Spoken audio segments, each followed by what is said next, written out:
Please give your biggest round of applause you could possibly imagine for the star of Sabrina Teenage Witch. She plays Sabrina Spellman. Give it up for Melissa Joan Hart.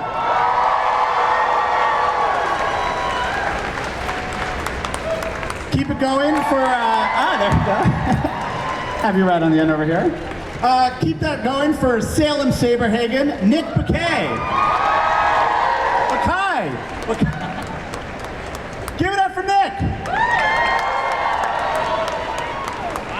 She played one of Sabrina's aunts, the wonderful Hilda Spellman. Give it up for Caroline Rhea.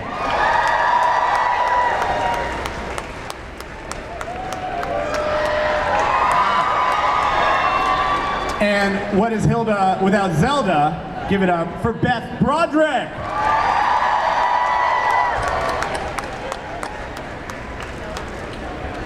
All right, he won our hearts, he broke some hearts. It was a very on-off again thing. Please welcome Mr. Harvey Kinkle, Nate Richert.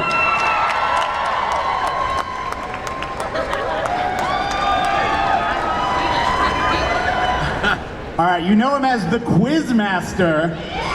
Please give it up for Alimi Ballard.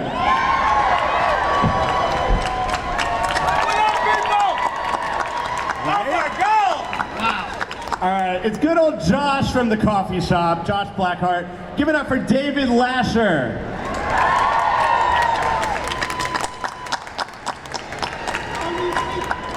She plays Sabrina's wonderful roommate in college, playing Roxy King. It's Soleil Moon Frye.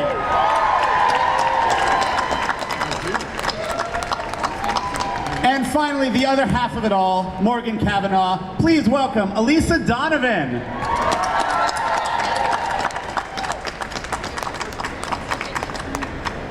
All right, guys, give it up for the cast of Sabrina Teenage Witch, please. Welcome, everybody. Thank you all so much for being here. It has been 14 years since this show went off the air. I feel like we just could all use a little finger exercise, maybe. Like, stretch those joints. We're all, you know, point. There you go. Did you ever get fatigued doing the finger? No finger fatigue? No, that's why we chose the finger. It's easy. So, obviously, so many people out to see you guys all here today. Let me ask you, Melissa, what is the strangest place you ever saw Sabrina in the wild? You know, where the show ever came up and you saw Sabrina fans in a strange place? Well, I understand that I speak like 142 languages. So the show was very international, which was amazing. You know, that this kind of show would transfer over so many different kind of cultures and to so many different people. And it really became a kind of worldwide thing. And it didn't hit Europe until much later, actually. I was, right as the show was ending, I got married in Italy and nobody there knew the show, but like 2 years later went back for an anniversary trip and all of a sudden everybody knew the show and everyone thought it was so new. So it was interesting. Yeah. And you get called witch in a lot of different languages. Strega is the Italian for witch. That's what they call it. I was even doing a movie in Cairo, Egypt, and they knew the show. And I was shocked. I was like, really? Yeah, they were it's everywhere. Totally. I mean, Nick, I imagine as the voice of Salem, you might get recognized just at like a Starbucks or something, you know, like doing the voice. Has anybody ever said, oh, excuse me, can I ask you a question? Are you Salem the cat? It only happens when I order a latte. Once in a while, people, it's familiar. They go, there's something about you, but it's normally that I think we went to high school level together, you know, so. That's all. That's everybody. We all get that, right? Yes, or, you know, the gym or yoga together or something. Yeah. Totally. Well, I want to ask about some of the early years at the beginning. Sabrina was, I believe when you were pitching the show, ABC was the first network to say, you can have TGIF, you can have this time slot. What did TGIF mean to you? I mean, did you feel like the show was an underdog at the beginning? Well, my mom, Paula, was the producer. She found the comic strip, she turned it into a TV movie, and then she sold it to ABC. But she pitched it to, I think, 4 different networks in one day. And by the end of the day, I think she had 3 offers. But ABC was the only one that gave her a time slot, and TGIF was the time slot. And she said, that's where it belongs, we're doing it. So it was really Paula who did that. And for the cast, what did it feel like at the height of TGI Mania? I mean, what was that? Like, Nate? Harvey and Sabrina were on and off again and on and off again and on and off again. Did fans ever come up to you and say, look, dude, you got to put a ring on it? Yeah. Well, in the height of it, it did get pretty crazy. I remember going to a mall one time with my girlfriend at the time. We were going to a record store, Sam Goody. I don't know. Remember those? Yeah. Who? Yeah. So we make it past the perfume counter at Bloomingdale's, and one little girl perks up, and then she whispers, and she giggles and laughs and runs and screams, and then another one, and we had a mob of girls running. I didn't go into a mall for at least 2 years after that. I always used to joke that if every maitre d' at every restaurant were 7 years old, we could get into any restaurant. Yes. But then you guys kept watching it, and now you are like 25, so we can get into any restaurant. Yeah. Thank you for that. Well, David, also to the point of this on and off again relationship, what did you feel and hear from people when Josh started getting involved and winning a little bit of Sabrina's heart in some of those seasons? Well, it was tough because people were used to them together. So not everyone took it so well, but I think it took time to find my place and win people over. And then eventually our two characters became friends, and it was all good. But it was I think rough. You had to fight for that love. I had to fight for it. You had to fight for that love. I had to earn it. He's a good guy. So, down over on the end of the table, Elisa and Soleil, you guys join. Give it up, please, a little bit for the college years. What was your impression of the show when you were joining it, and how did it sort of feel different from other sets you would later go on to be a part of? Well, I remember, I think the first or second episode, it was like the 100th episode, and we were like, oh, it just feels like 2, you know, it feels like it was yesterday. So we were coming into this incredibly successful environment, and I had known Melissa because Clueless, the series was on TGIF as well the first year, or maybe 2. I don't remember. We only did 1 or 2. They launched and then we moved. Yeah, they launched at the same time, and so that whole culture of that time was really. I mean, you couldn't go anywhere. Like malls were very. I mean, you couldn't go there. And I was so excited because I got to work with one of my best friends, and I had been able to do Punky Brewster, which was such a fun show, and to come on to another, thank you, and to come on to another timeless show was so great, a show that felt so timeless, where it was so fantastic and already a family, but they made us feel so welcomed. Yeah, it was very much run like a family, the whole show. We did things together, and we hung out at day, we hung out at night. Yeah, we worked out at like 4 in the morning, went to work at 6 a.m. and then like Game night at Paula's house. Game night at my mom's house, and then so we'd wrap it like if we were lucky enough to wrap by like 9 p.m. we were out like hitting the bars. So we I don't remember it being invited to any of it. I feel you, man. I feel you. We were only 18. So Nick also was a writer. So while we were acting, he was writing. Then when we were partying, he was writing. And then when we were working out, he was writing. Like so he and now he's on a very popular show, Mom. So he's the writer of Mom. Give it up for the recovery multicam. Nick, I did always want to know, what was your day-to-day like? Like, what was a typical day like on a sail and record day? You know, I spent most of my time in the room writing these shows, especially. We would do like 24 a year, even more, 26, which is kind of unheard of now. So it's a grind, it's a factory. But the great thing is I got sprung whenever the cat was shooting scenes, and I'd go down and be off camera with a microphone, which was really fun. And I remember in the early going, one day sitting on a stool while a crew member held a large fish tank over my head, so that it sounded like my head was in a jar. It was like, those are my days. They were fun. Actually, that is not correct, because he used to, really, we can't take these microphones out. Okay, I'm just gonna hold it like this. This is very natural. Nick would be on the side. So imagine you're like, we're in this show, and they're like, look directly at the puppet, which the first season didn't look like a cat, and looked a bit like an alcoholic rabbit wearing a hairpiece, a little bit. Looked like a cat. So we'd have to look at the cat, and then Nick would be speaking, and he would be so funny, and they're like, look at the cat, and inevitably, everyone was looking at the cat, except me. I was like, they were like, look at the cat. So eventually, you were no longer allowed to come down and be the cat. they would have Tom read it. Remember? That's absolutely true. I remember. We would. She couldn't. She'd always be looking at Nick. I couldn't. Every time they trained the cat, The cat was better behaved than Caroline. Yeah. Now, The cat was always there on take one, I will say that. Yeah, I would say it was always easy to work with the cat. Always the cat easy. Never forgot his lines. Never forgot his lines. Was then you- always on his mark. always then you find yourself talking to the cat, and there are no cameras around, and you're like, oh my god. I know, I would find myself like petting it, Oh, and you know. where does anybody know where the cat is now? I mean, Well, the last cat. I'm wearing it.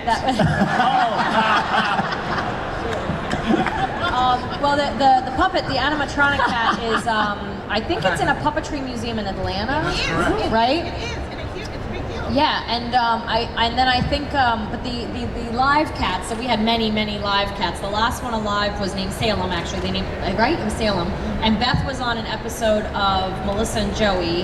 And we did a Halloween episode, and they brought in. We had to have a cat there, and they brought in the cat trainer was the same cat trainer from Sabrina, Kathy Pittman, and she brought in the last living cat from Sabrina. So I don't think it's with us anymore. So. He was pretty old then. Yeah. R.I.P. Did the cat recognize you, or did it kind of snub you? It did not like it was. We couldn't even touch him. We were Wasn't like too friendly at No, that he was point. pissed. It He was was like, what what Fang are you does to doing? you. He's an He was angry cat? retired. He was like He's retired. mad? No, he is currently appearing at CatCon. now I want to ask the whole panel. Raise your hand if you remember having like magic done to you, which all of you should raise your hand. I feel like.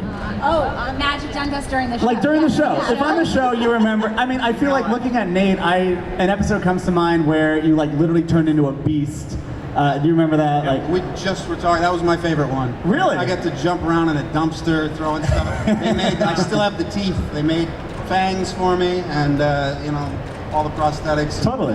Yeah. it's like what goes through your heads when you do pick up a script? Like Hilda and Zelda, they did so much crazy stuff in the other realm. Like we often, I think, forget how much crazy, reuniting lost people from time, this and that. What goes through your head when you get a script and you go, oh, that's happening to me this week. Oh my gosh. Oh my God, we flew vacuum cleaners. Remember we used to have to put these rigs on and fly up in the sky. It just was endless. We had long tongues and long ears and. Well, my favorite was going to the other realm. We'd have to go through you guys remember the closet? Like, you'd have to go into the closet. Well, that closet was about as big as this space right here. So the three of us would go running in there, slam the door, and close our eyes because there were lightning strikes, these lights, these like crazy lights. And it would all blind over you it. if you had your eyes It open. would blind you. I mean, if you walked in, you had to try to hide and duck and cover your eyes because you walk out of there just feeling like, you just had a seizure, like crazy. And it was And they always warned like, you every time. It was always such an Please cover your adventure eyes. because you wouldn't know until you got the script, and then it would be like, wait, there's reindeers at Christmas, and what are we working with? What animals are The going to be on this Quizmaster episode? lived in the other realm. I had a Playtime, giant yeah. mouse was my roommate. That's in the river of candy corn. Like my guy lived in the other realm, and I had a dispute. It was like a squatter in my apartment. It was a giant mouse. I forget the actor, but he was so funny. He was squatting in my place, and he wouldn't leave. I never forget this guy in this giant mouse costume. It was awesome. So, starting with Elisa, I'd love to go down the line and find out where you think your character might be now. Obviously, the show ended, Sabrina and Harvey riding off into the sunset, but it's been a little bit. What do you think happened to Morgan?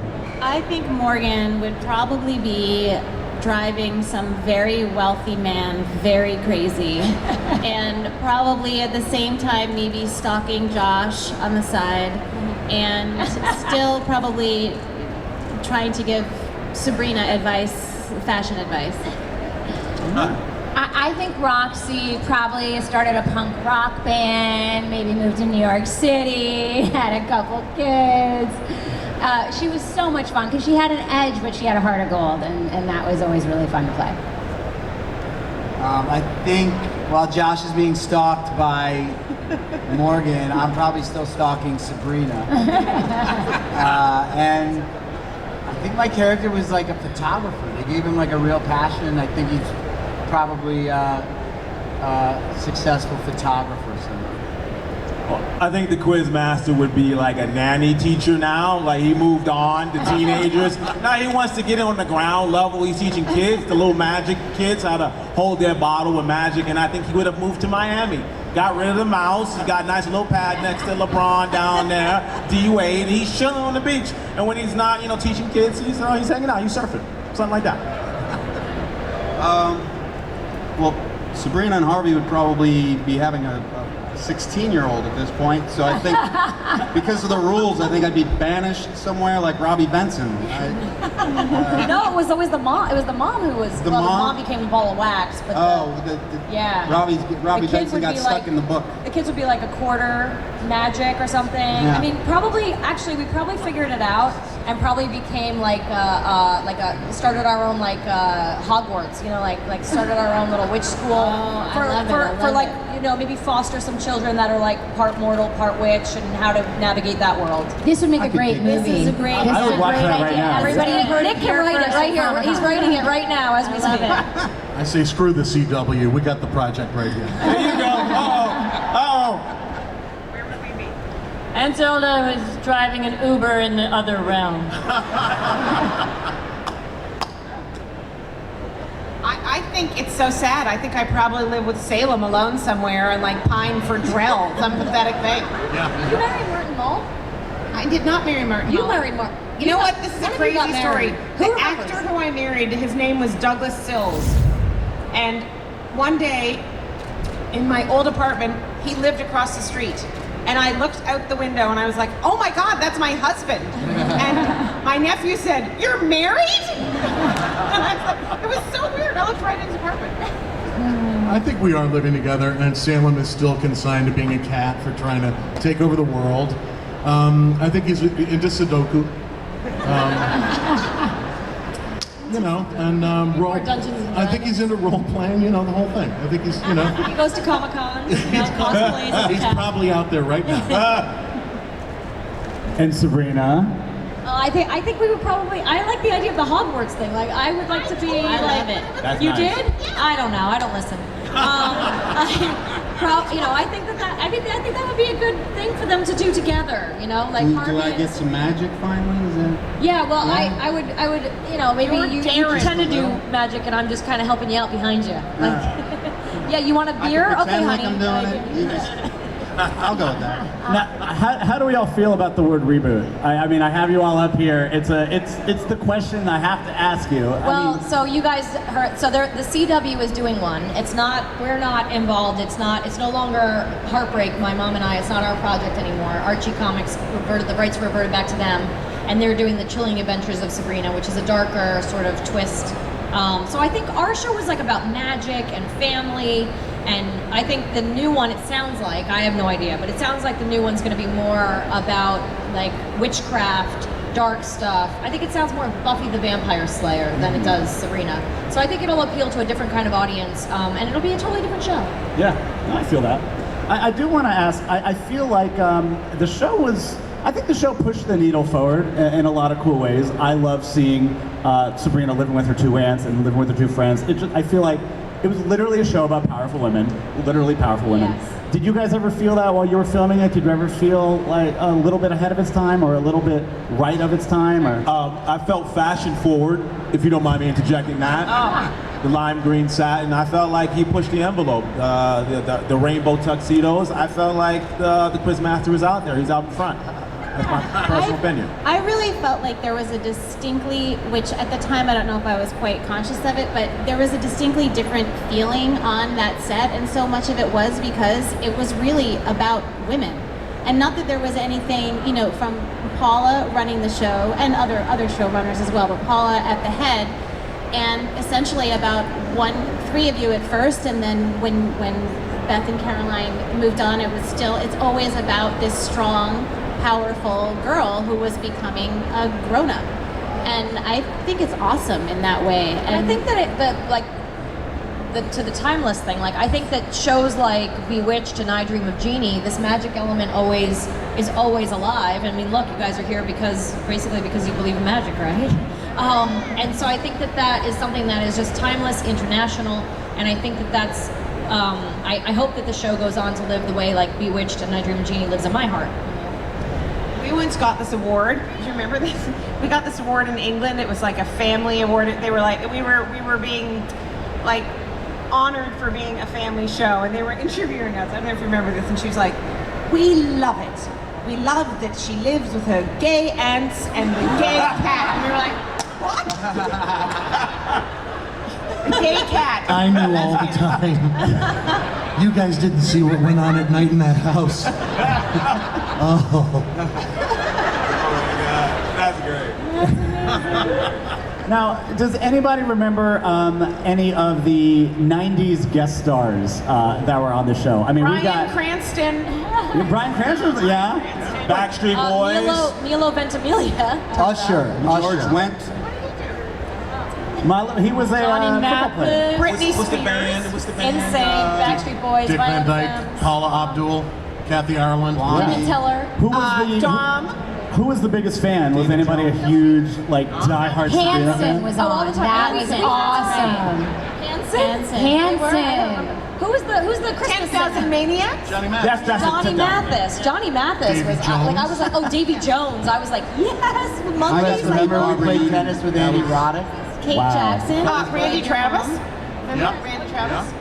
We had a lot. We were really, really lucky. We had a healthy budget and we had a fun show, and everybody wanted to come be a part of it. And a lot of people, their kids love the show, so they wanted to do it so they could do it for their kids. Yeah. Eric Estrada. Gary And it's Marshall. so fun to have your kids grow up with it now. You know, like that our little ones get to watch it. My daughter over there was saying what a big fan she is. Jagger. You know, Hi, and, Jagger. like, it's true. It's so great to do shows that then you can watch with your children, you know? Totally. Matt, do you know something cool? That when we left the show, I don't know that there were any, but since that time, we are parents to 15 children between our entire panel. Wow. Yeah, we had none. My 4 and Melissa's 3 take up half. I know, I feel like the minority that I only have one. My goodness. Thanks be to God. Yes. So, my last question, Melissa, what does it mean to you just to see all of these people out here still supporting Sabrina all these years later? I think it's awesome. You know, every actor wants to have that one role that's iconic, that speaks to people, that people relate to. And we all say the same thing that, you know, when fans come up to us and they say, we grew up with you, that is the biggest compliment we could ever receive for, you know, working hard all those years. I mean, we worked long hours, we did some strange things, but we had a blast. And a lot of our crew stayed together for 7 years too. So, you know, it wasn't a revolving door on our set. It was very much a family, and we knew we were having a blast. And we appreciated every moment. We appreciated every fan for the fact that we were able to do that. And it just makes us feel good that so many people enjoyed it and enjoyed our work. And what more can you ask for? I love it. Yeah. Well, everybody, thank you guys for coming out. And please...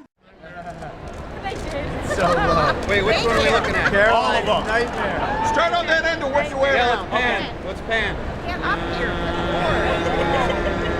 There you go. Forgot the smile. Go back the other way.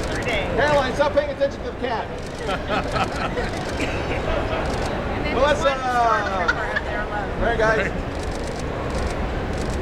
Excellent. Thank you so much. Thank you. Thanks, everybody.